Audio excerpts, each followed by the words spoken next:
This is Garden Talk on the Larry Mueller Show. I'm Jill Nadeau. Glad to have you along on Wisconsin Public Radio. We're talking about adaptable plants today, plants that can thrive even when the weather changes. Our guest is Liz Fremont. She is a provider of concierge horticulture services through her business, The Garden Hoe. Have you lost plants because of changing weather patterns, or are you looking for suggestions for plants that are more adaptable?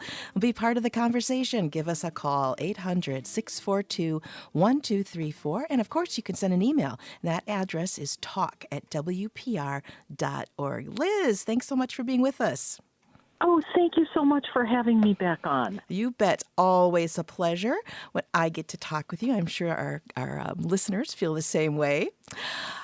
So, Liz, what are the characteristics of an adaptable plant? It's all right there in the two words, adaptable plant. But when we think about adaptable, often we'll think, oh, okay, well, it will tolerate or it will be okay. What we're looking for as gardeners and homeowners are plants that do better than just okay. And so for me, adaptable plants means that you can pop them in, and even if we didn't have climate changes going on, that they could adjust to whatever the environment or whatever the human factor throws at them and do okay, and thrive and not get sick, because sometimes a plant will tolerate conditions, but it weakens them. And as soon as you weaken, you're inviting in pathogens or insect damage, and that's not where we want to put our plants. We don't want to put them in a weakened state. So when I talk about adaptable, they're going to forgive us and they're going to do well. They're going to adapt okay and do well, not just right, mumble and bumble along. Oh, that's the worst, especially with the amount of money you invest in a plant. Absolutely. Yeah, it can get very expensive if you have to replace it a lot. Mm-hmm. And I know a lot of us, we really, really want that plant because it's beautiful or what have you, but there are usually some options that are similar to plants that we like, right? Mm-hmm. Absolutely. And even just choosing a replacement plant. So for years, I want to back that up for a sec. For years, we have looked at rain gardens as adaptable plants. And, when you look at the changes in the environment, that has given us some impetus to look not just at those areas that we know are going to have rain issues, that are going to collect water, and we put plants in that are going to manage and just love that inconsistent moisture or that flooding or the drought or whatever in different times. We need to look at our entire yards and say, okay, when you put a tree in, you're putting a tree in for your kids and your grandkids. You're not always putting that tree in and it's just going to be for 15 years. So when you look at that, you have to say, okay, what potentially in my yard has given me a clue that my plants are going to have to figure out what to do with what we throw at them. So if you're seeing some areas of flooding in your yard now, expect that's going to get a little bit worse. So you want to look for trees as, the structure plants. You want to look for trees that are going to say, okay, throw some water at me. I'll be all right. I'm fine with that. I can do that. That's not a big deal. And that's kind of what we, when I look at adaptable plants, and oftentimes you'll hear me call them the hack and whack plants because you can do anything to them and they still are beautiful, and they grow and they thrive. And so when we're looking at stuff, let's just pick a couple. For trees in the yard, there are big trees, little trees that will do really well when you throw things at them. And I was having a tree chat with Chad Johnson of Johnson Nurseries the other day, and I asked him what his favorite evergreen was that what if somebody dumps a truckload of water on it? What is going to happen? Will it do beautiful? And he said there are two junipers that he likes. So evergreens, that's a little tough to find something that's going to tolerate some flooding or some dry. Now, junipers, typically when it gets super, super dry and long periods of drought, you'll see some needle drop or some needle, desiccation. But too much water is often the bane of their existence. So he recommended Star Power and Troutman as plants that he has tested with obscene amounts of water periodically throughout the year, and they do beautifully. So Okay. that's one of them. The thuya, and he said actually the junipers he likes better for that than the thuya, that they do better.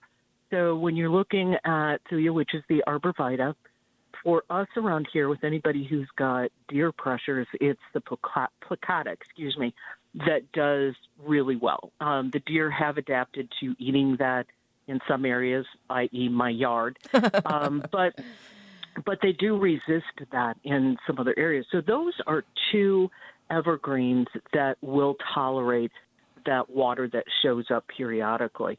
When we're looking at other trees, the deciduous oaks, we've got swamp oak, and then there are some crosses that do really well, and they don't care what kind of conditions you throw at them. Some of the smaller trees, now I have multiples in my yard, but the Chionanthus virginicus, not the Chinese version, which is a little, that's reticulus, I think, reticulata, that can be a little invasive. The native is not. Now, there has been some talk that potentially ash borer will move into that. I have not experienced that in my own yard where I have multiples. And I have them in areas that get really weird conditions, too hot, too dry, shady, sunny, you name it, and they're fine. Mm-hmm. They're fine. They're just very easy. And you did share a list with us, which I will put up on our website sometime later this afternoon, I think.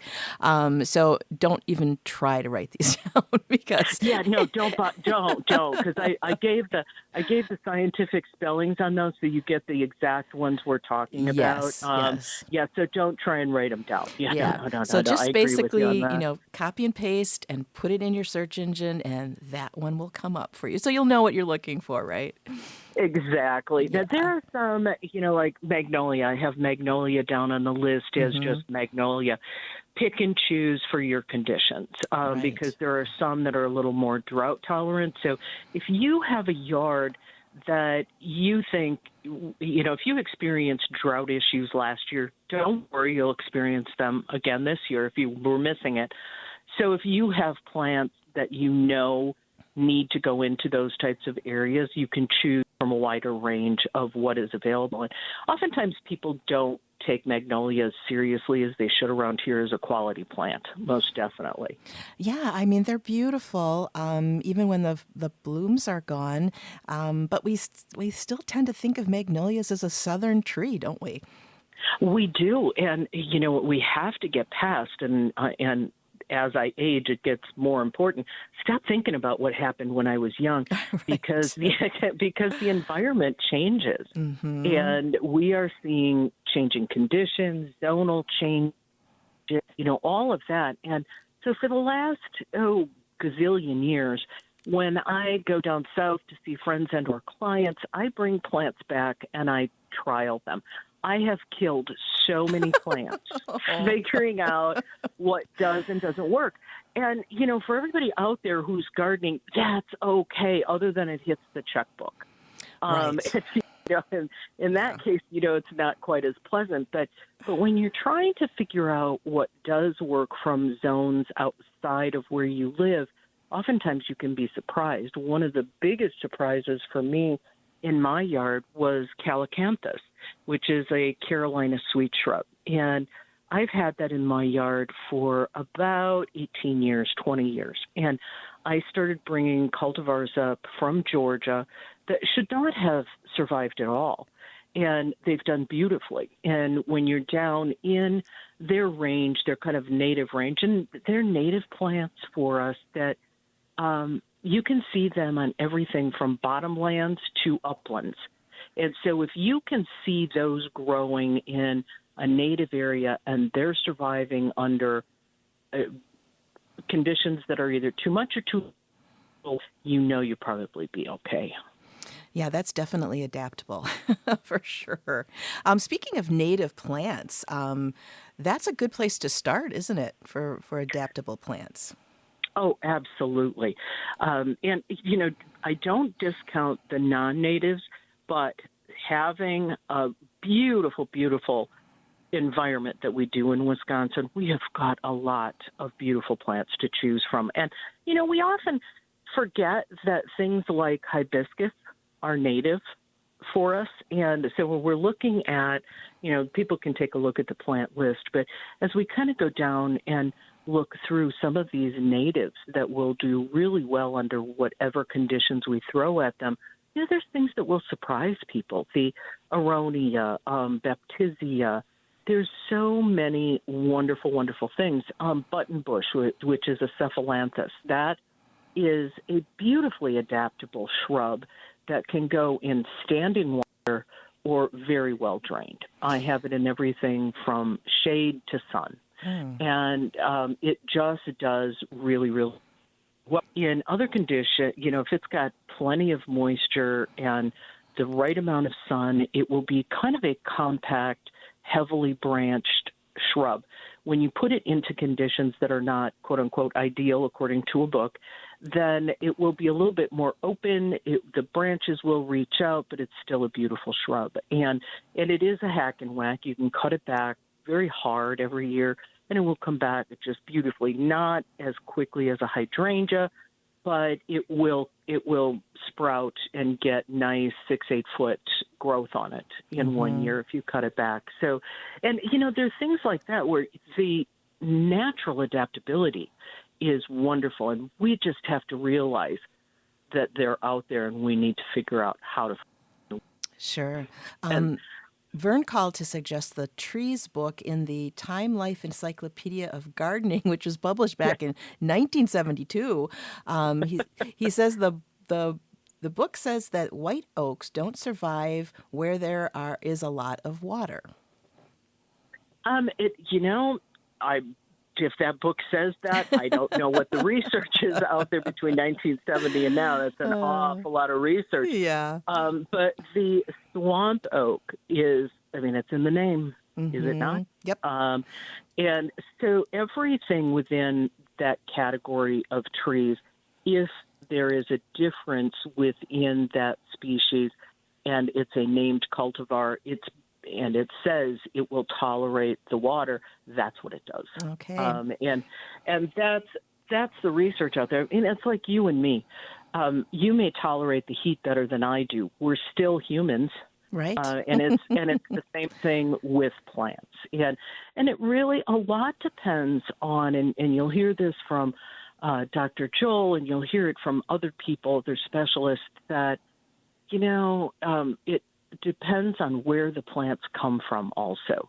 What is the provenance of a strain? And will it tolerate, will it not tolerate? So now we're getting into the weeds, into the deep weeds. Do we want to go there? Probably not. Let's talk about fun, pretty stuff, right? Okay. Well, let's take a break first. Our guest is Liz Fremont. She's a provider of concierge horticulture services through her business, The Garden Hoe. What gardening questions do you have? Give us a call, 800-642-1234, or you can always send an email. That's talk@wpr.org. And this is Garden Talk. I'm Jill Nadeau. Stay with us today. Coming up in the last half hour, we'll revisit a conversation that Larry had with a UW River Falls professor about the American Rose Trials for Sustainability program. Right now, let's go to the phones, Liz. We've got Steve in Oshkosh who has a question for you. Go ahead, Steve. Hi. I have heard many times that global greenhouse gas emissions are still continuing to increase at an exponential rate. Is that still true? Oh, gosh, you're asking me a question I don't have an answer to.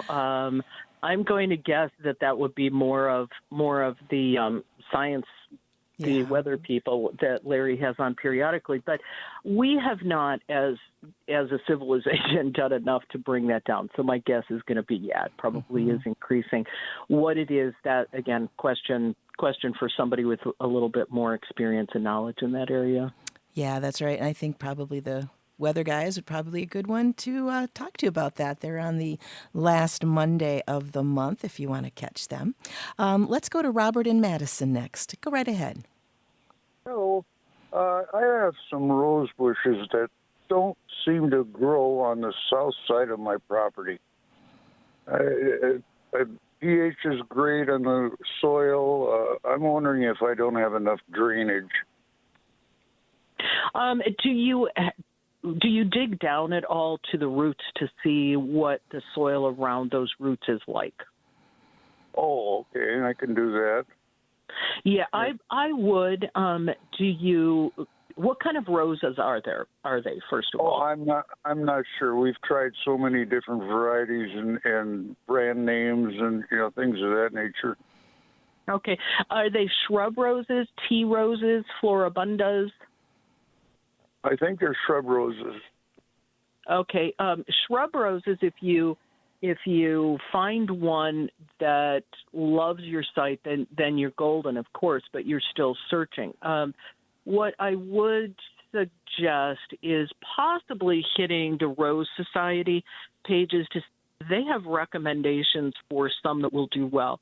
A few that come to mind for a white, there is a Doubleday Cubert that is a fantastic white. There's also a Hansa Rose, Hansa, that is a pink. The Doubleday Cubert is a beautiful, beautiful white, very clear, very healthy. Hansa is the same way. Those are decent shrub roses that should give you not a whole lot of problem. And with shrub roses that are, that are hardy for this area, you really don't have to do much at all if they're planted early in the season. If you wait until later in the season for planting roses, then after the ground freezes solid, I recommend a good heavy mulch, like a lot, 6 inches over the root zone. But always wait until after hard freeze, because otherwise you invite bed and breakfast rodents into the mulch. And so you want to wait until hard freeze, so they've already found their winter homes. And then you take that off in the spring. And just, for a hardy rose, that's really all you need to do is 1 year of that so that those roots have a chance to really establish well. Too much moisture on roses is not a good thing, although there are some that are a little bit more tolerant. If you have a wet area, it's not what I would call a super adaptable plant. But if it's just choosing the site, choose well drained, good soil.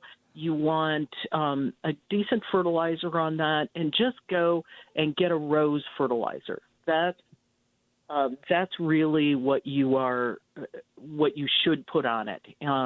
But other than that, if it's a hardy plant and it's well-drained, healthy soil, you should be fine. Okay, good luck, Robert. And just stick around and listen to the last half hour because we're going to be talking about even more roses and options. So that maybe will help you out too. Excellent. Yeah. So Sherry in Chilton, you are next. Go right ahead. Hi. You don't have to sell me on magnolias. I love them.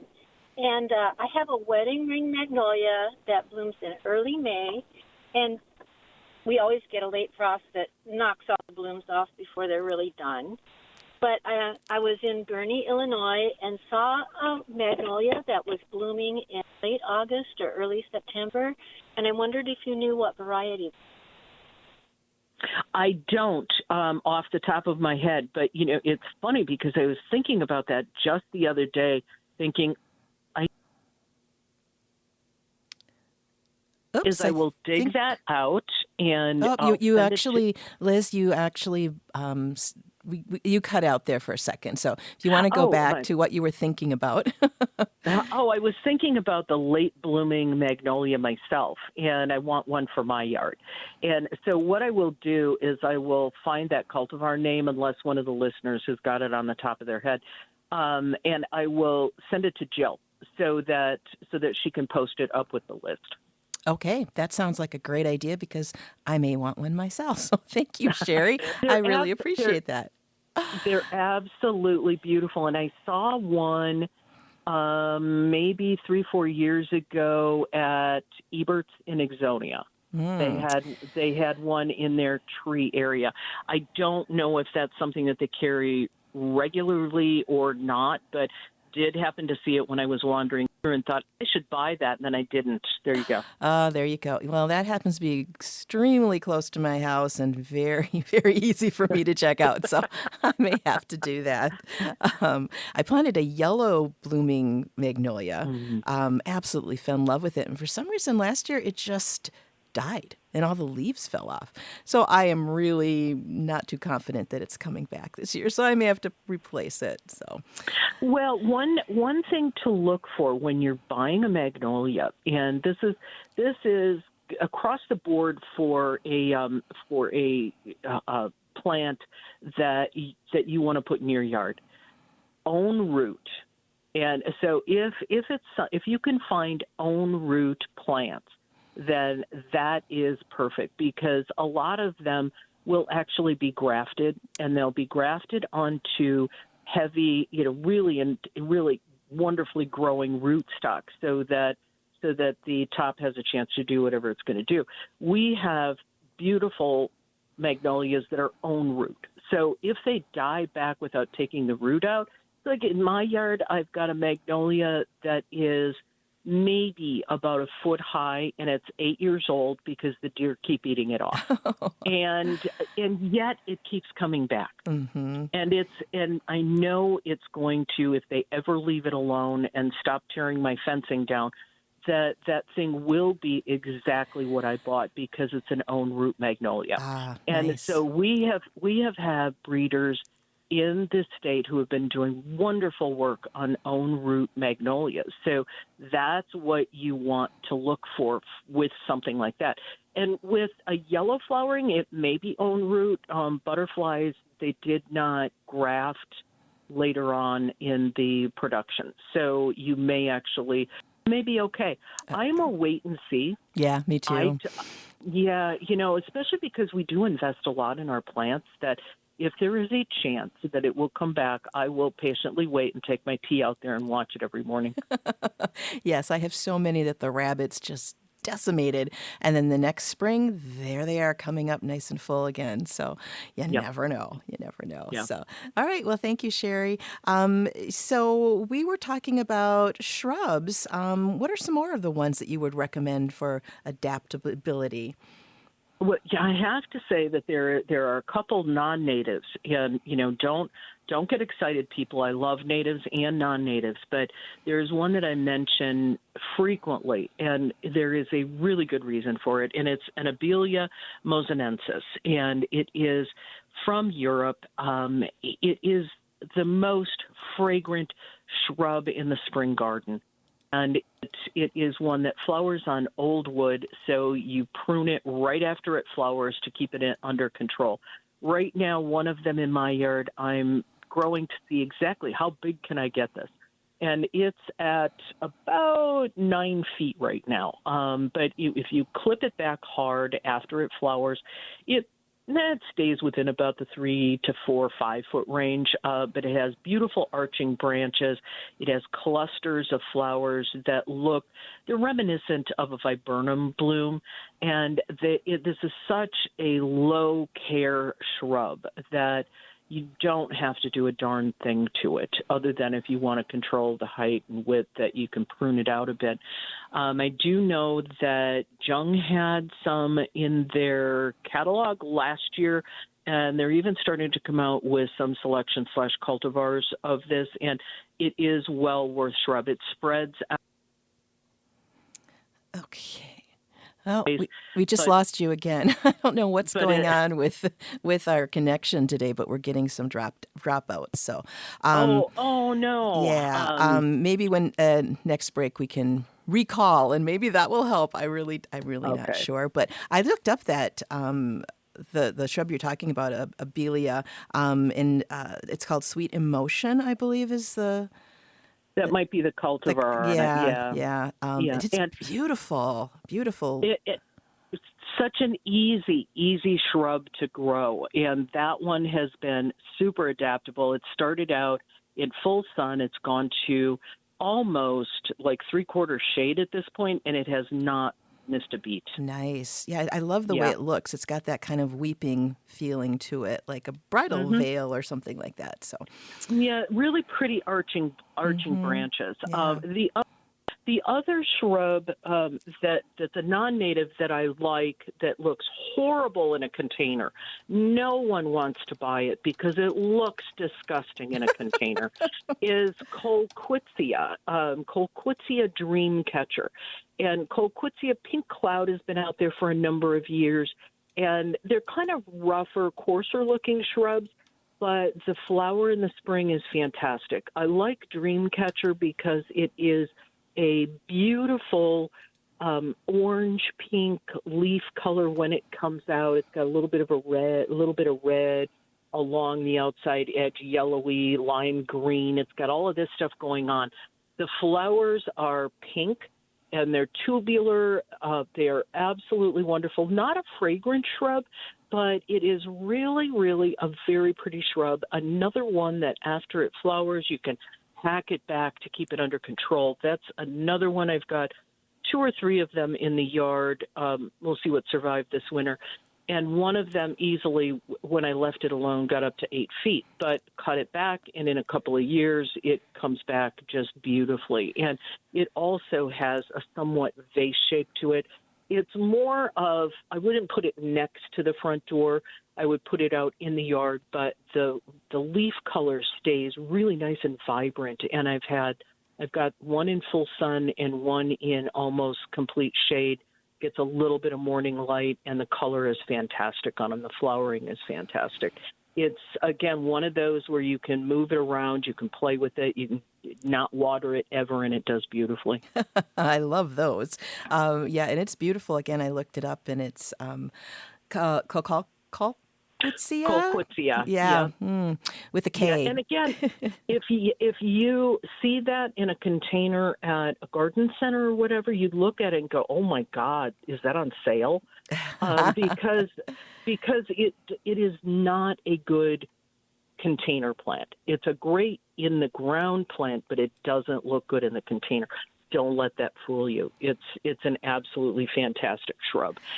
Again, a non-native, and we have so many beautiful natives out there that at least gives you a couple Sure. of nons. Yep. Yeah, and again, we'll have this list up that Liz gave us this afternoon at some point on our website. So it's wpr.org/Larry,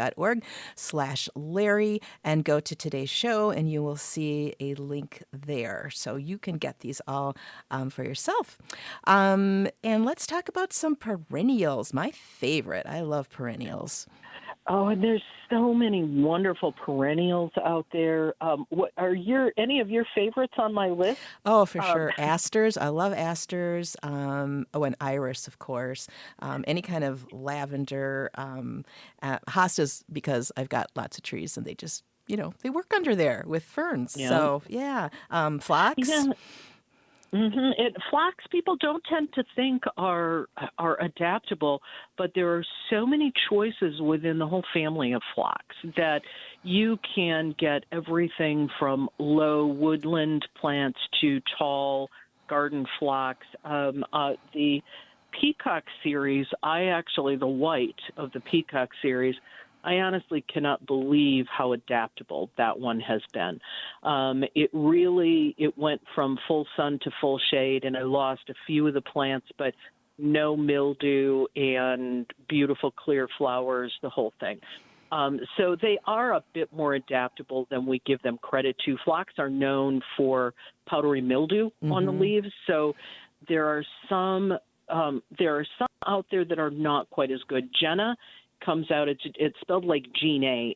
Jenna is a fantastic one across the board. Trial gardens and in settings that I've planted, it does beautifully. Nikki is another one that does beautifully and great color. And there are plenty out there for you to choose from, and they'll tolerate a little bit of excess moisture. So if we get tough rains or if they get a minor flooding, they won't go belly up instantaneously, but you don't want them to be in standing water. That is for sure. Another in the perennial range, I put a few grass or grass-like plants in there. Carex is a wonderful, wonderful plant that has really been coming strong in the market for the last 5 years. And there are a number of Carex out there that will be just great no matter where you put them. There are also some that love a little bit more lowland, and just think of what you see when you're out wandering around native areas. Those things that look like grasses are probably sedges, and we've all heard these sedges have edges. So when in doubt, run your fingers, run it between your thumb and your finger, and you'll feel if it feels a little sharp, it's probably a sedge and not a grass. But those can be extremely adaptable, especially the lowland ones, because they're used to that periodic flooding. And so when we look at adaptability, you love the lavenders. Lavenders are not known for liking moisture on their crowns, which is often why we get a lot of death over winter when we've got wet, heavy snow sitting on lavender. They don't like that moisture on the crown, but they do adapt wonderfully to dry weather. So if, think Mediterranean, think limestone, think dry. And if you have a site that does experience that dryness in July, August, then that might be a really good plant for you. Yes, I have. There are two plants planted together because I wasn't sure if either would survive, and they both did. And I'm actually going to have to break them up this year because they're getting so big. So I've been very happy with that. It's right by my front door too, so it smells wonderful. Yeah, I'm so happy about that. What a treat, right? Yes, what a treat. For sure. Another one that does really well in a bunch of different sites are hellebores. Mm-hmm. And that, for an early spring flower, it can't be beat. And you can move those a little bit, and you can pull them apart a little, but they actually look best when you leave them alone for a long period of time, because then they get almost shrub-like. They'll be like 2 feet and absolutely fantastic. But they tolerate the winter snow as well as the summer heat, which is wonderful. Do they prefer sunny part or shade? Part and or shade. Okay. And it really depends on what your heat factor is on each individual site. When I go down south, though, the hellebores do much better when they're under afternoon sun protection. So almost any shade plant will do fine with morning light. It's that afternoon heat, light, etc., that will just make them go toes up. Mm-hmm. So, but the hellebores, I've got some that are actually in full shade. They're a little slower to develop into large plants, but they're coming along just fine. And I have some in the sun that get west sun. They get a little beat up August, September or so, but they're really tough. Their roots are great. I would not, if you have them in full sun, I would not ignore them moisture-wise. So for a site that might get periodic flooding early fall, late in the summer, they may do okay there. Another one that does okay in flooding zones is actually Heikonakloa, which I didn't put on the list. It's a Japanese forest grass that really just does not like wet crown, but it likes moisture on its roots. And so for something that might get a lot of soil moisture, but not a lot of top water, that one does really well also, and that's a shade plant. And you had talked about some of a native hibiscus. Is that the one you have on the list? The Yeah. swamp mhm. rose? Mm-hmm. Yeah, and it's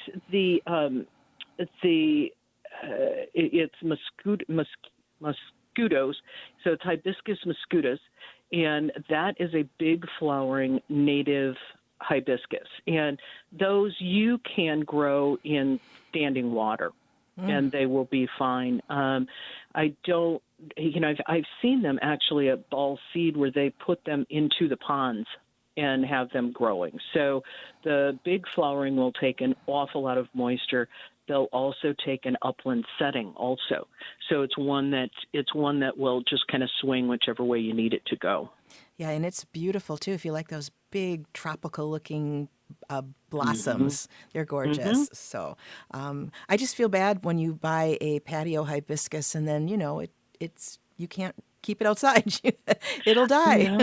No, So, and when you move them inside, they're aphid and scale magnets, and so what you bring in, when they're outside, they do okay, and the native prey insects can kind of keep those under control a bit. But when you move them in the house, the light deficit stresses them out, and then they're a little bit more susceptible to the insects. So that can be a problem. And this hibiscus, the native ones, much bigger flowers than the tropical here.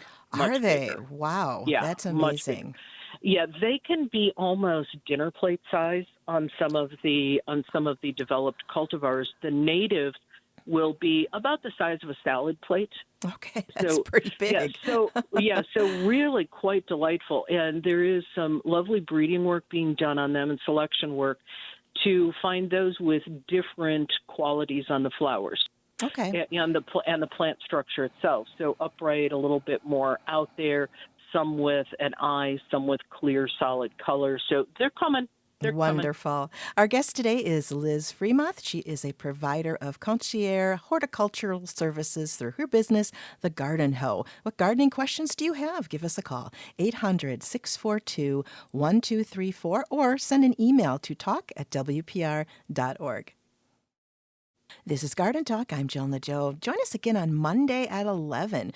Bird expert Bill Volkert is back. And then at 12:30, we'll hear about the new movie with Wisconsin ties. It's called My Dead Friend Zoe. I saw the preview. It looks pretty darned good. So we'll be talking about that. But right now, we're talking with Liz Fremont, and we're taking your gardening calls. And Liz can answer pretty much anything. So whatever's on your mind, 800-642-1234. And don't forget, you can email talk@wpr.org. So, all right. So anything else on the perennial list that you wanted to highlight? I see you got Veronica on there. Veronica, yeah, well, that was actually a typo. It should be Vernonia. But Veronica, now that you mentioned that, Veronica and Salvia are lovely plants. They're in the same family-ish, and they will tolerate an awful lot of heat. And so if you have a heat island somewhere, little microclimate in your yard, salvias are wonderful. Veronicas are wonderful for really just being troopers.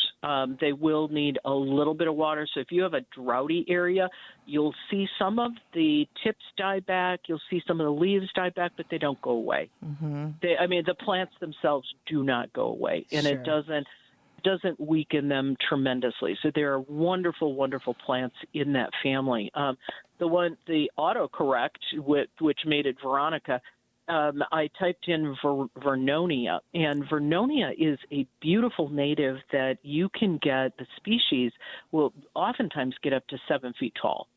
So Whoa. we're talking about a really, really lovely big plant if you've got a wow spot. But it's the breeding that has been done has also gotten them down to like about a 3-foot height, and some that look almost as if you sheared them, but you didn't. You can, but they bred them so that they just are beautiful mounds of purple flowers just very late in the season. We're talking September, end of August, September. And they respond like asters and mums do. So you can cut them back in May and take them down pretty far to keep the height under control.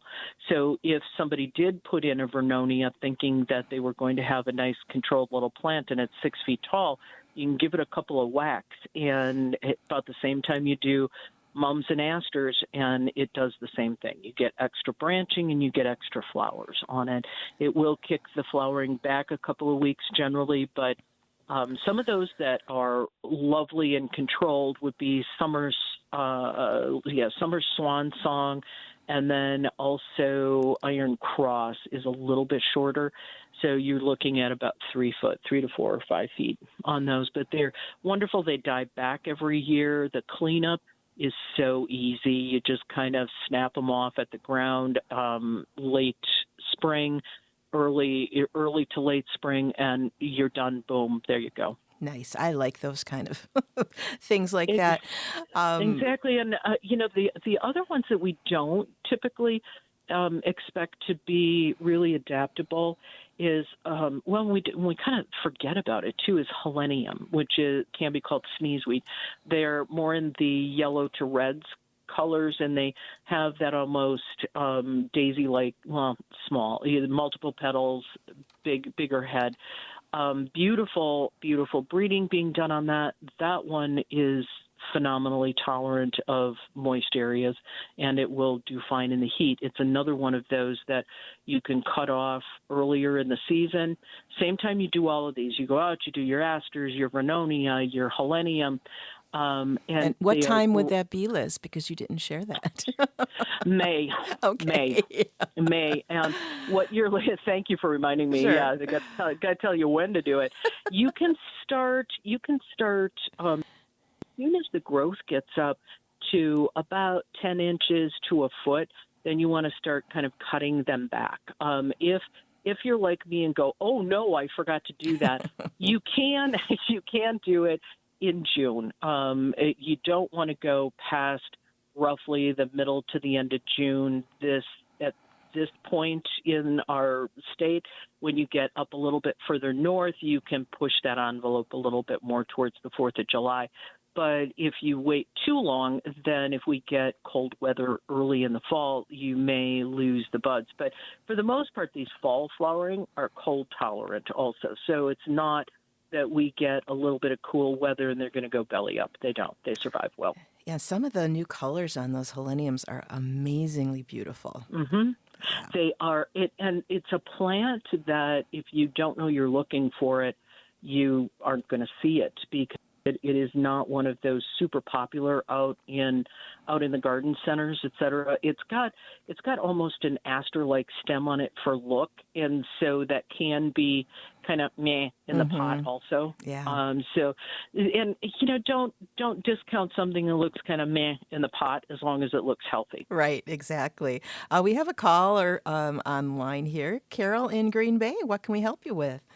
Hi, I have a question about my hostas. I have a shady yard also, and so I have them in various spots. And in some of the areas, they were totally devastated by slugs. And I'm wondering if there's something I can do to treat those areas before the hostas get totally eaten up. Have you used slug bait in the past? No, I have not. You can do that. You can use a slug bait. So you go to the garden center and look for a slug bait. The other thing you can do, if beer is something that is consumed in your house, then you can put out a small container of fresh beer in the evening, in the late afternoon evening. And what works best is to dig a little bit of an indentation that you can fit either, like a mayonnaise jar lid or something like that, a tuna can, something on that order. Although tuna can, you want to watch it really well so you don't get raccoons sniffing the tuna. But anyway, you bury that at ground level and put fresh beer in it every afternoon, evening, that yeast attracts the slugs, and they will die a happy death. So they go in there, and there you go. Diatomaceous earth also works on soft-bodied critters. Diatomaceous earth are sea critters that are crunched up. You cannot feel them with your hands. They will not cut your fingers. You do want to wear a mask. They're soft particles, very small particles, so you want to wear a mask when you're dumping it out just to be on the safe side. But what happens is those soft-bodied critters crawl over the top of it, so you want to sprinkle that out underneath and around the plants, and as they crawl over them, it slices their bellies up and they die. And so it's kind of a, satisfying slug death. But because the particles are small, you do have to put that on every day. So if it's, once you get them under control, then you probably don't have to do it quite as often. But those particles sift down into the soil really easily, so you want to apply that daily. We've had plenty of experts talk about the beer trap, and we did have a listener send a picture a few weeks back, and the little container was just packed with slugs. There wasn't room for another slug in there. It's amazing how they love that beer. I mean, this is Wisconsin. Everybody loves their beer, so why would slugs be any different? Apparently that doesn't work in any other state. No, I'm kidding. All right. Well, good luck, Carol. Try one of those, and hopefully you won't have that problem. It's so devastating when you see that all of your plant has been attacked by something or other. But, yeah. It really is, because we put so much time and love into our gardens. Yeah. But we just learn to cohabitate, and that means you either kick them out or they win. It's up to you how you deal with that. Exactly. So let's go on to annuals now. What are because when you think about annuals, it's like, oh, it doesn't matter. They're only here for a year, so why should I care if they're adaptable or not? But that does help, doesn't it? It does. And, we're talking about adaptability for in the ground. Containers with annuals in them, they need water. They need water daily, sometimes multiple times throughout the day. So we're not talking about putting these into containers and then ignoring them for the rest of the year. But things that do okay in beds and will adapt really well, I only have a handful in here, but the dichondra is one that, and you'll see silver falls frequently. It's very tiny leaves, and they're kind of silvery gray-green and fuzzy. They look a little fuzzy. They look fuzzier than they feel. Right. Put it that way. And I think the most beautiful in-ground display I saw was down at University of Georgia, Athens, in their trial garden. They had a bed of it that flowed. So it was a tiered, and these plants flowed all the way down. They had them planted on each tier, and it just looked like Silver Falls was supposed to look. But you put that outside, and it is extremely tolerant. It will take a bit of shade. It will take full sun. It will take everything in between. And that one you can clip back, and it continues to branch out and to grow. The same thing with sweet potatoes. Sweet potato vines, which is Apomea batatas, so many different colors, so many different types, so many different habits, but they are extremely tolerant also. Very, very tolerant. Until it gets cold. Until it gets cold, hence the annual, right? Yes. I've had those before, and they're like the first things to die, I swear. Oh, absolutely. All you have to do is breathe like an ice cube breath on it, and they're done. They're done. But as far as conditions, moisture, sun, etc., they're fine. Another one is the New Guinea impatiens that if you don't use it outside in beds where you've got annual flowers, you should. The tolerance on it is fantastic. It will go full sun to full shade. Full sun, it does need a little bit more moisture, but it's very tolerant. All right. Well, it's time for us to take a break for the news. We will be back again after that with more wonderful advice from Liz Fremont. Thanks, Liz.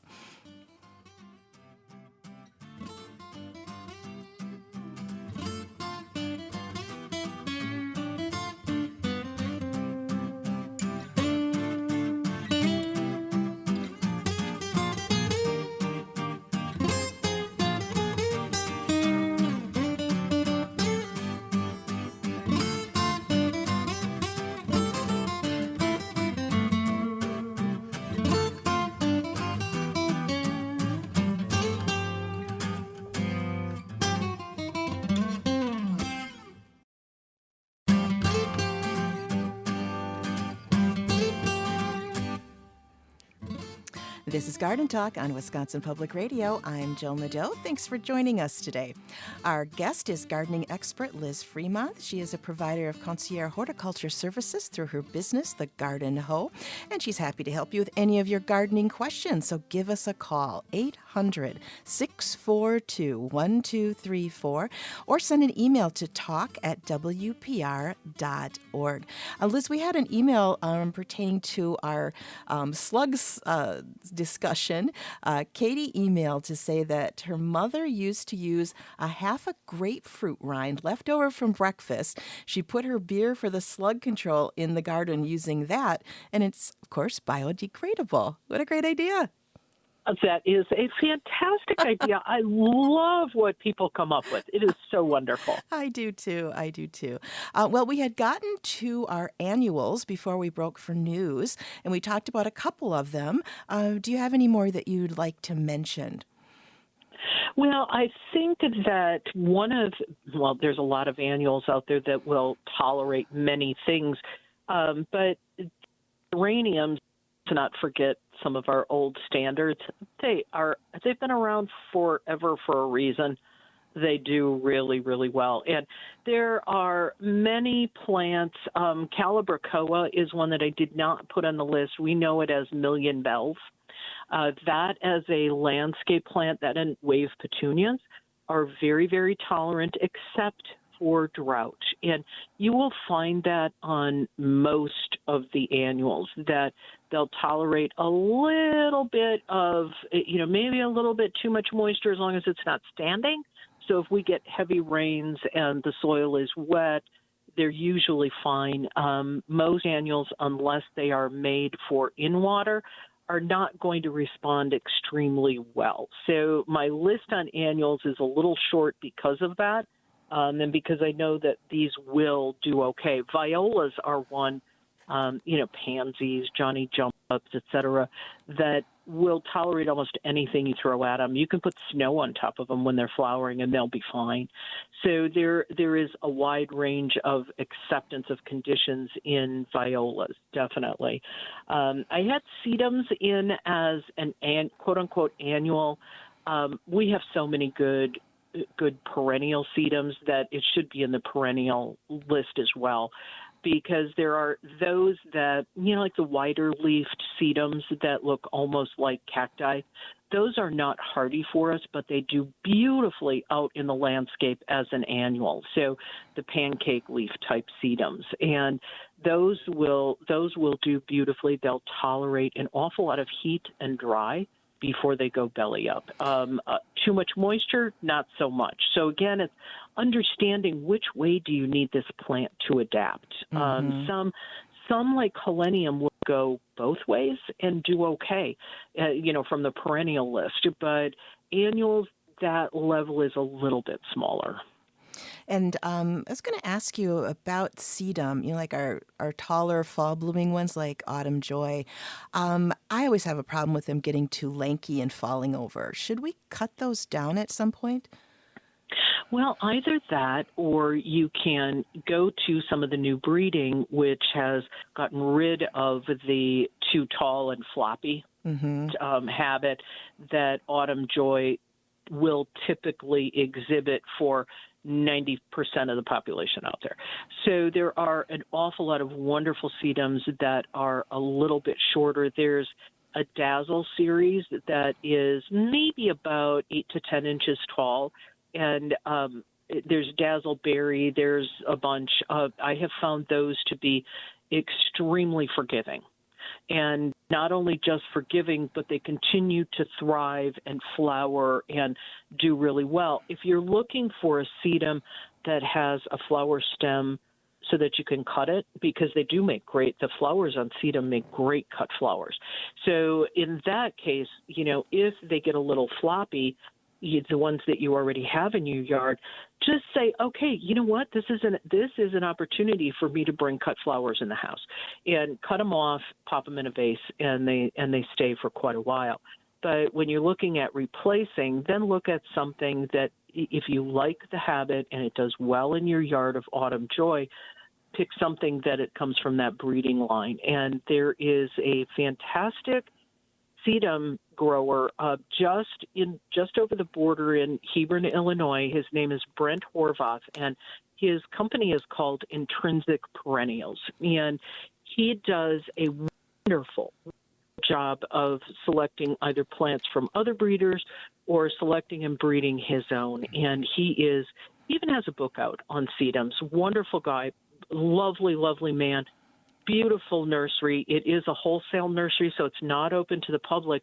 But if you go to your local garden center, if you look at their website, find something that you like, go to your local garden center and see if they can't order them for you. Oh, he might be a good person to have on Garden Talk and talk about sedums. Yeah, he would. He is fantastic. His book is lovely. It was published by Kew Gardens, I believe, and it is a really, really good book on sedums, and he is extremely knowledgeable on them. Lovely, lovely person. And, I find that a lot in the plant world. A lot of the plant breeders, we plant people are strange. And that's okay, because most of the time we're really nice too. Yes. So it's lovely when you have someone who is doing great breeding on plants and then is also a lovely person. Oh, that's a wonderful combination. We got an email from Aaron in Hartford to say that there are pencil-sized holes in a perfect line going around the circumference of what he believes is a crabapple tree. And he's wondering if it's the work of woodpeckers, and how worried should he be, and is there anything that can be done to prevent it? Again, that's a little outside your area of expertise, but I bet you've run into woodpeckers before. Oh, you betcha. And the holes themselves, it would really kind of tell me whether it is a woodpecker or, what we are looking at this year also are the remnants, the leftover holes from our cicada last year. So he's probably outside of the cicada range, so that leads me to woodpeckers. And what woodpeckers are doing is they are identifying for you where those insects are in that tree. So and I know when I go out and I look and my pine tree has a bunch of woodpecker holes in it, it's like, ooh, I had better get the spray guy out here to give my tree a treatment because there's something going on. So they're looking for food. And how do you control for woodpeckers? That's very specific, because they are protected for the most part. If it's a red-headed woodpecker, they're protected. So you cannot trap them and kill them. And so you want to exclude them. And oftentimes what works really, really well is a fake owl. And you can get them at the garden centers. You can get them online. But, we're encouraging, go to our small businesses. So, please do that. Are owls that you can place, and they are predators of the woodpeckers. So woodpeckers can be scared off by that. Ah, well, that's an option for sure. But if they're there, more than likely, you said there's insects somewhere. So get it checked out. So get it checked out. And if any homeowner does not have a relationship with a tree care professional, certified arborist, et cetera, that's something that you need to develop, like you would a relationship with your healthcare provider. Because you want somebody coming in and looking at your trees once a year and saying, what do I need to do?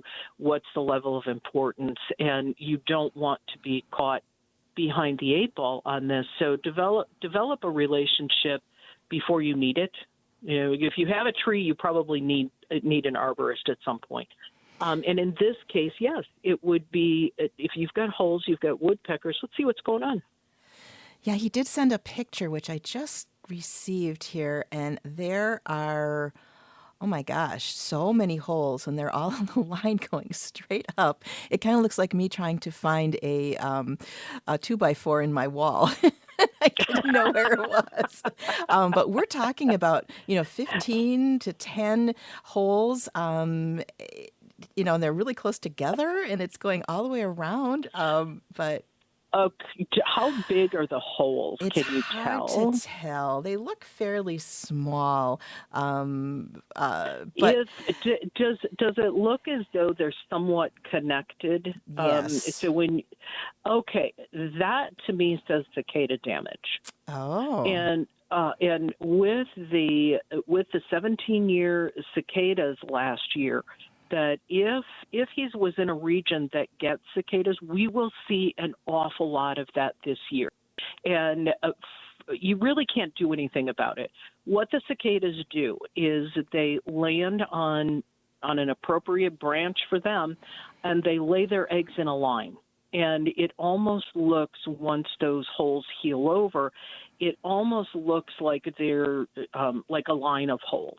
And the insects are already gone. So the eggs are laid, the larvae drop, they burrow down, 17 years later they come out and they're here again. You will see some damage from those eggs, from where they were laid, from those sites.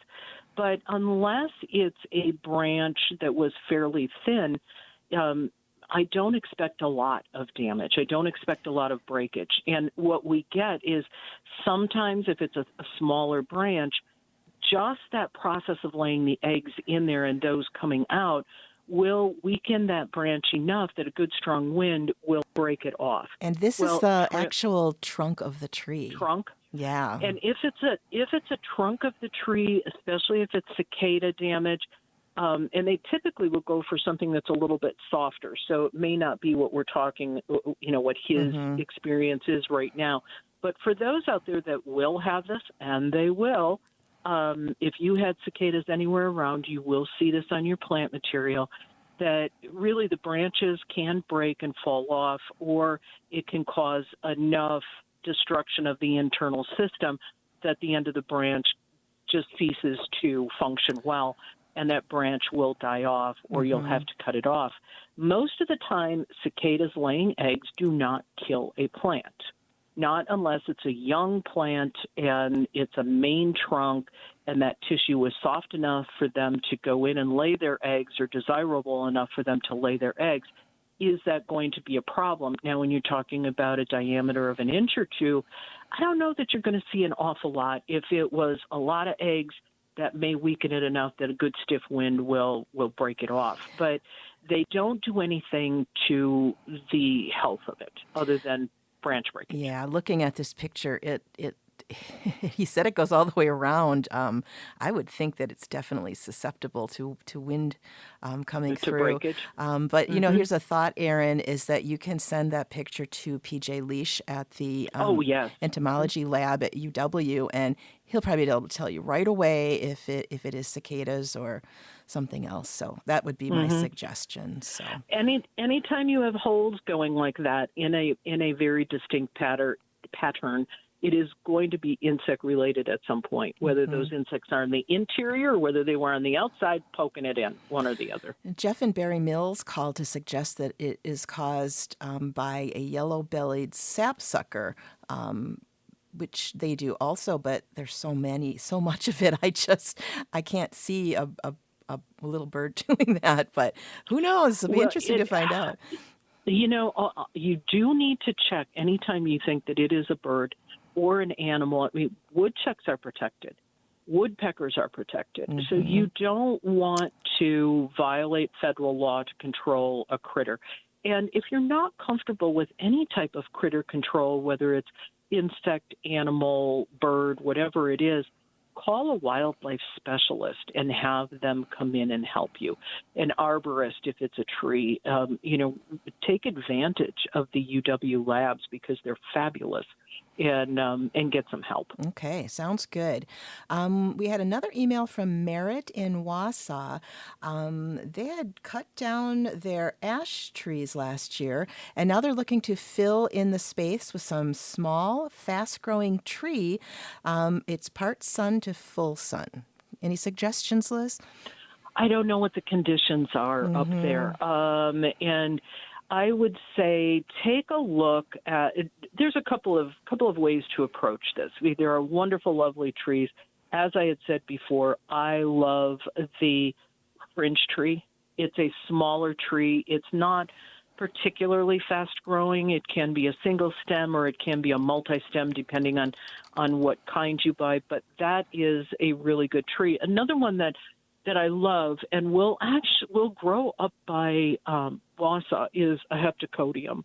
The heptacodium is not a native, but it has beautiful habit, and it's called seven sunflower tree. Oh, sure. And it doesn't flower until August, the end of July or August, and it has beautiful flowers. They smell a bit like honey, and then that's followed by what people typically think are the flowers, but it's the fruit. It's a maroon, fuzzy fruit, and most of the tree has got 7 branches, 7 stems on the flowers, 7 stems on the branches, hence the seven suns. There's also historically a story about that it was at a time in China when it was the 7th son of, it goes on. Sure. It is an original, the plant is from China. It was from the Yangtze River area, I believe.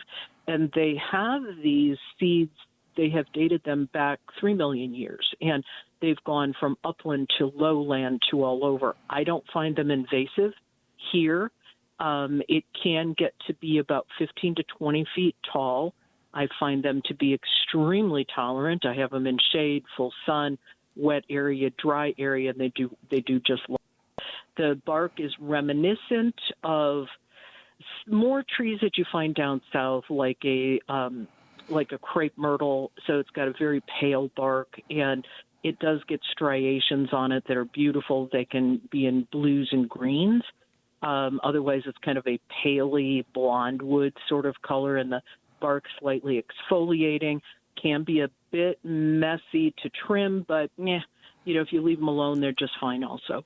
So that's one that he could definitely use. There are some maples that would do wonderfully there that are smaller in structure as well.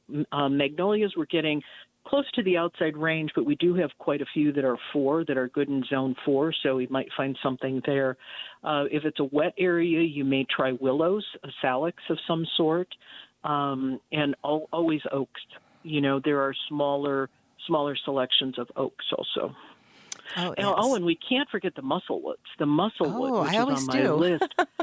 Yeah, and it is one of the most adaptable trees out there. So that and junipers are not going to get probably wide enough unless it's a really wide selection. So if he wants cover, and something fast growing, I typically think people want cover quickly. So you're looking at, maybe a multi-stem sort of plant.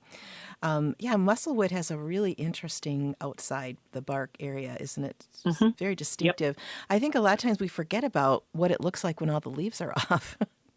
It's such an interesting tree. It's gnarly in a very good way. And I don't mean surfer dude gnarly. I mean, it's very, very knobby and gnarly and looks like muscle. And it is a tree that family actually responds very well. The Carpinus respond very well to pruning. So if you want something that you can hedge or pleach, look them up. That it's PLEACH. Unless you're in England, then it's PLEECH. It is a way of making walls out of trees. And those and beech actually respond very, very well to pruning. So if it's an area where you can do something like that or you're looking for hedging, it is a tree that you can start working on as it grows. It's not a particularly fast-growing tree, but it's not as slow as a beech either. Mm-hmm. It's got a very pretty flower on it, too, doesn't it? It does, and the leaves are fantastic. Yeah, very nice, very nice. Kind of does have that beech, birchy kind of look to it. So it does, and it's often called, a blue beech, more in the ironwood kind of area also. In the last few minutes here, Liz, you just have an encyclopedic knowledge of plants. How do you keep up on what's new? What do you do to find all these wonderful cultivars? I just go where every shiny object is blinking around. I go to a lot of trial gardens. And the reason why I do that, no matter where I go, when I'm traveling, whether it's for work or for fun, I look to see what trial gardens and what public gardens are out there.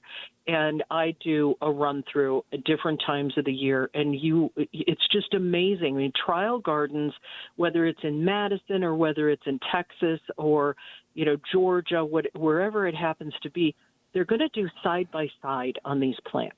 So not only do you see what's new, because we can go online and you can type in new plants for 2025. That's going to give you something to start with. But how do those plants actually grow? How are they consistent from plant to plant? So that's what I do. That, and then I talk to people. I talk to professionals. I talk to the people who are doing the breeding. I wander around their sales yards. I tap people on the shoulder and annoy the dickens out of them asking questions. But that's really, that's how we learn, and so for me, the first step for anybody is go to botanic gardens, go to trial gardens, and take a look, as you can get blocks of one plant. So you can see that, plant A in a block of 6 or 8, every single one is consistently beautiful. You go to plant B, and there might be 2 or 3 out of that block of 6 or 8 that look good. So doing that helps you increase your chances of success. And do we have some in Wisconsin that I know UW-Madison area has some, right? Yep, and Berner Botanic also does beautiful trial gardens. And then also go to some of when you're at the greenhouses, ask them if they have a trial area. So we had mentioned Ebert's before and Jung's. They are going to have areas that they're trialing stuff somewhere. And ask them if they share that with the public, or if you can take a look at what they're working on. And that is a good way also. A lot of the plant breeders, mainly in the wholesale realm, are going to be developing plants here and there also. But most plant people are happy to talk about what they're working on and happy to say, hey, look what's coming out in 2 years. Yeah, that's a really good resource. And is there like a spot you can go to look for these areas? Clearinghouse, so to say? Google machine it and put in trial gardens near me. Okay. You will find them. And I do that no matter where I am. So there are great trial gardens up in Minnesota. There are great trial gardens. Okay, well, that's one of my top choices. And what was the last one? Because you did cut out again. Oh, Iowa, Minnesota, Illinois. You can go down to Champaign-Urbana if you're down in that area. Purdue has got great trial gardens also. So if you check a lot of universities, they will have either trial garden or someplace close. Michigan does a great tour in August usually, and it's a combination of trial gardens at universities and then botanic gardens and also growers. Okay. Well, Liz, thank you so much for sharing all your knowledge with us. We really appreciate it, and I'm sure we'll have you back again soon. Oh, thank you so much, and thanks, everybody. Okay, bye-bye. Our guest has been Liz Fremont. She is a provider of concierge horticulture services through her business, The Garden Hoe. Up next, we'll listen to a conversation that Larry had about the American Rose Trials for Sustainability program. So stay with us.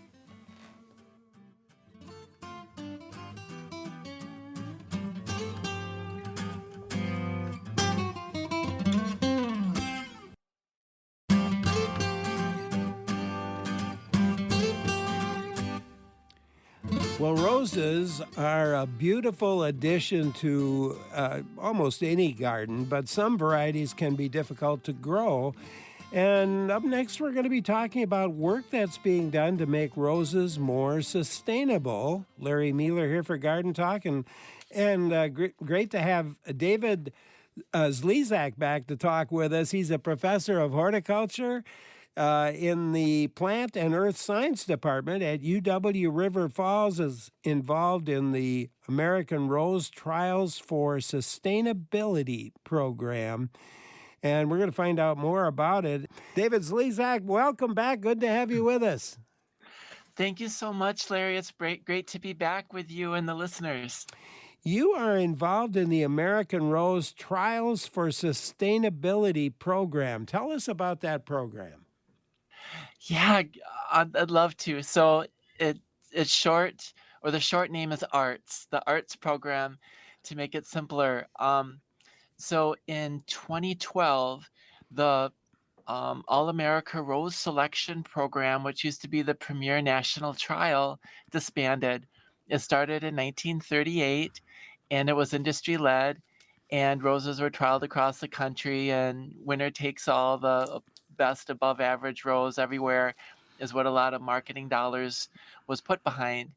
And a number of colleagues and I have been running low maintenance rose trials as part of the Earthkind program, seeing what roses are regionally adapted to local pest, disease, climate factors.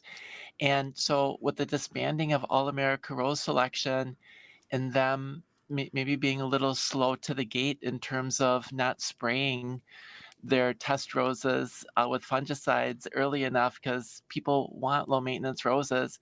Some of the last winners weren't necessarily the healthiest, and their impact in the marketplace began to decline. So a number of us already doing low maintenance, sustainable rose trials recognize that there is this need.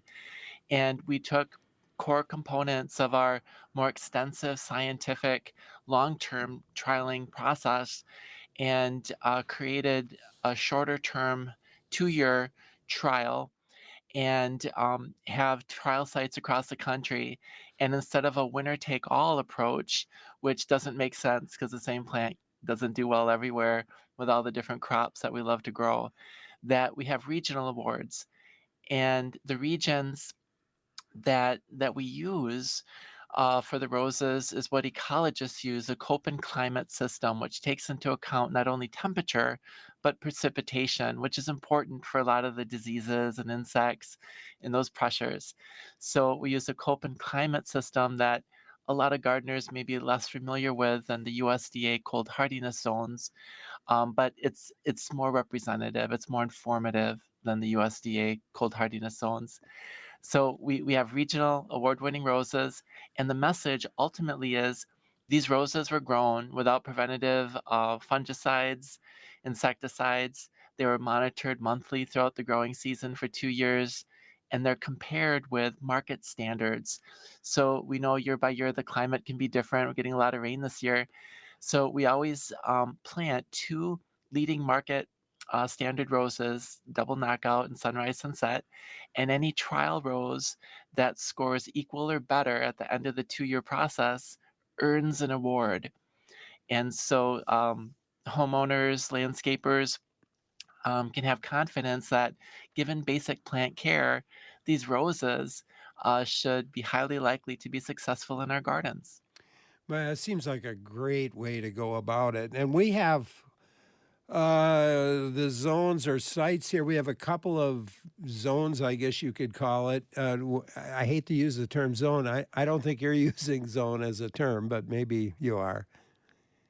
Um, so instead of a zone like the USDA cold Yeah. hardiness zone, um, these are climatic regions. So for Regions, instance, that's it. Yeah. yeah, I could share a tiny bit about zones for comparing and contrasting, and there's no one metric that totally encompasses everything that we need to know as gardeners. Will a plant grow well here or not?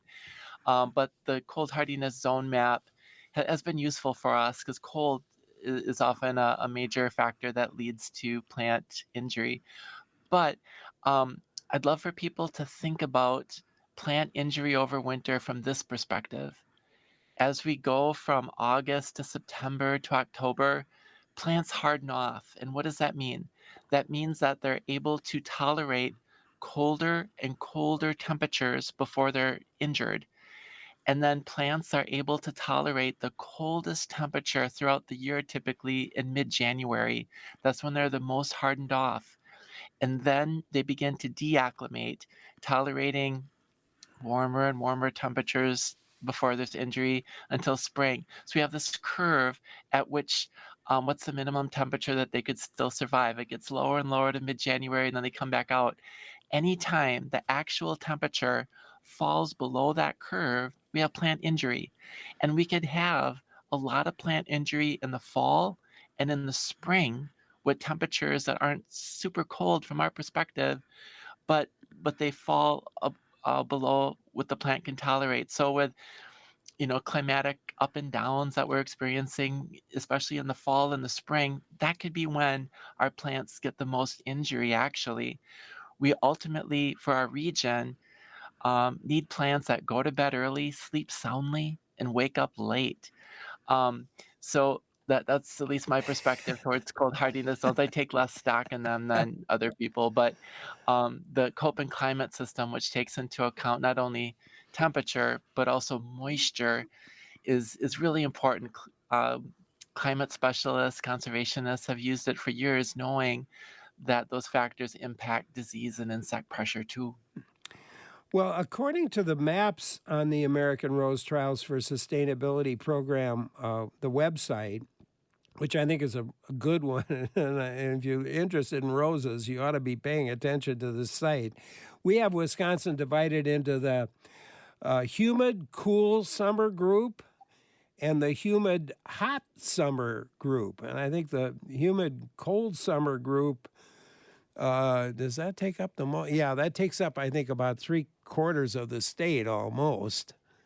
Yeah, the northern 3/4, and that's where I live, and then, the southern quarter, Milwaukee through about the Madison area, it looks like, and then west to, Platteville and the Southwest region is the a bit warmer summer group, yeah. And you used you kind of used the zones in a way. You used temperature and you used humidity in coming up with these groups. Um, yeah, the climate specialists have. So this system's been in place for over 100 years, the Köppen climate system. So we're not recreating the wheel. We're just leveraging what others that went before us have created. And the trials take place. I was looking at Wisconsin. There are trials taking place, well, talk about where they are taking place. Yeah, great question. So we're grateful for botanical gardens, arboretums, extension offices with horticulture extension agents that host these trials. So after All America Rose Selection disbanded, they had high entry fees and a big marketing push that cost a lot of money. A lot of the nurseries felt kind of burned, and they didn't have as much money anymore to invest in things like that. So our work is basically on a shoestring budget. So we have very modest entry fees because we want all the nurseries that want to enter their roses to enter them, and we leverage the generosity of wonderful volunteers, additional volunteers. I'm a volunteer. I'm the president right now of Arts, to make these trials possible. So we have a trial site at Green Bay Botanical Garden as well as Burner Botanical Garden, and these two sites, um, we get new entries every year, but the plants are followed through for 2 years. So they don't have enough space to house simultaneous trials, one set of roses in year one, the other in year two. So they're sister gardens. So they leapfrog every other year. They take the set of roses, but they represent our Wisconsin area. And then there's additional trial sites in South Dakota at Brookings, University of Minnesota and Crookston area used to host a site years ago, and then Moorhead area. So Ryman Gardens at Iowa State University host a site, Chicago Botanic Gardens, which might be closer to some of the listeners that live in southern Wisconsin to come and visit. They're a trial site too, but that's for the DFA or the southern quarter of the state, that region, the Chicago Botanic Gardens. So we have trial sites and partners across the country. Our goal is to ultimately have 2 trial sites at least in each of the different Köppen climate regions, and there's about 8 or 9 throughout the U.S. Some are larger than others, but and we're working towards that goal. Many other regions are already there. Our guest today, David Zlezak, is a professor of horticulture in the Plant and Earth Sciences Department at UW River Falls, telling us about the American Rose Trials for Sustainability program, or Arts is is a nice acronym for sure. Great to have him with us today. I'm Larry Mueller for Garden Talk and WPR News.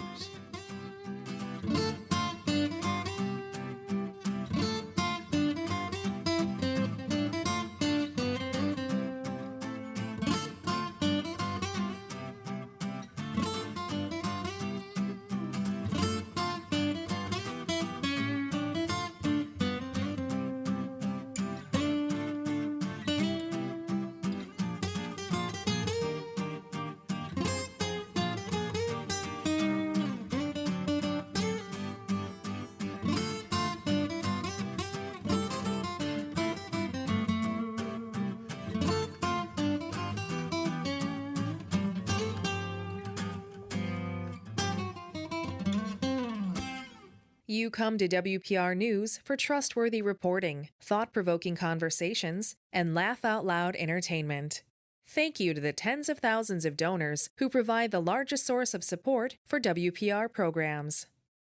The largest source of funding for the WPR programs you enjoy comes from tens of thousands of individuals and families who contribute. You can hear your favorite program and discover new ones thanks to member support. Find out more at WPR.org.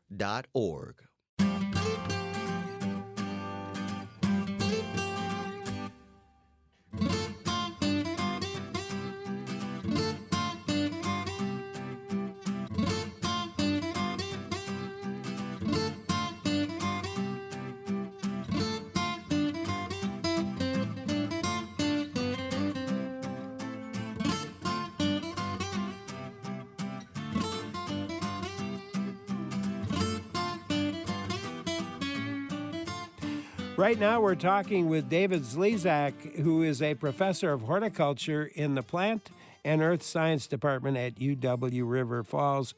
We've been zeroing in on the American Rose Trials for Sustainability program, or the ARTS program. Veronica emailed wondering what kind of fertilizer she should be giving her roses. They don't seem to get very big and they look kind of spindly. Oh, that's a great question, Veronica. Maybe before we brainstorm that question, I'd just love to leave people with the idea. If you go to the website, the arts website, there's a shorter URL that gets you there, just trustedroses.org.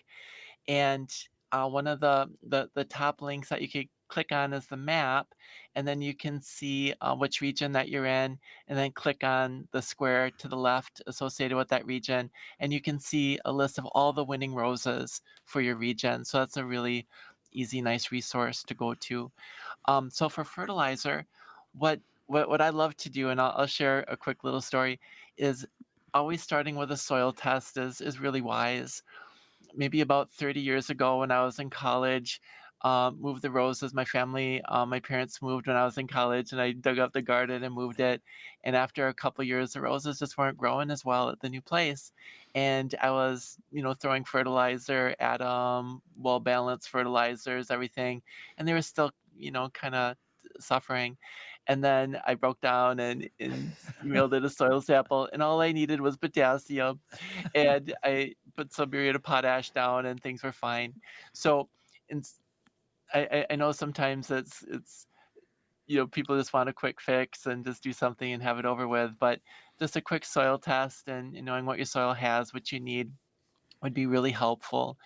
And it Garden plants, also, if you yeah. say, when you send in the soil test, you can say, well, I'm growing roses on this property, or whatever you're growing. Yeah, and then they'll make the recommendation targeted for the crop. That's amazing. Yeah, so what we'll always need to, or it's helpful to add some nitrogen because the nitrogen cycle it goes through the system. So um, personally, because I have oodles of roses at home. Wait, I don't even know how many I have. I have thousands of roses, 2 acres of roses. Um, I have a limited budget, so I use just 10-10-10, just cheaper regular garden fertilizer. I've had a soil test done when I first moved in to my current place a few years ago. I should have one again, but then I just use that just to keep things going. But if you add a balanced fertilizer just to get things through if they're suffering a little bit right now, and then have that soil test done and make your corrections in response to the recommendations. That would be a good approach. Yeah, absolutely. Well, we've had a lot of rain recently, and what kinds of issues come up with roses during these sorts of conditions, and what can we do to keep them healthy? Yeah, great question. So, some of the fungal diseases tend to take off, and the roses that are more susceptible tend to defoliate more. So, rose black spot, I'm excited to have some funding with the American Rose Society this summer to continue some of the work that myself and colleagues at University of Minnesota have been doing with identifying black spot resistance genes in roses, so breeders can more strategically accumulate multiple genes in single plants. So rose black spot needs 6 to 8 hours of free moisture, which we can get with these rainstorms, dew at night, for the spores to penetrate and take hold. So rose black spot is out there. I've had some downy mildew this spring, which it's not a true fungus. It's a oomycete or water mold, and when it's cool and wet, that could take off a little bit. So some above average fungal diseases, but with all the moisture, plants are growing real strong, which is great to see compared to years past with the drought.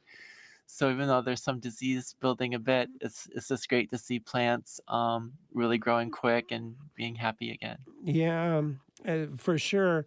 As you look at the areas that we have here, the hot summer, the humid hot summer group, and the humid cool summer group.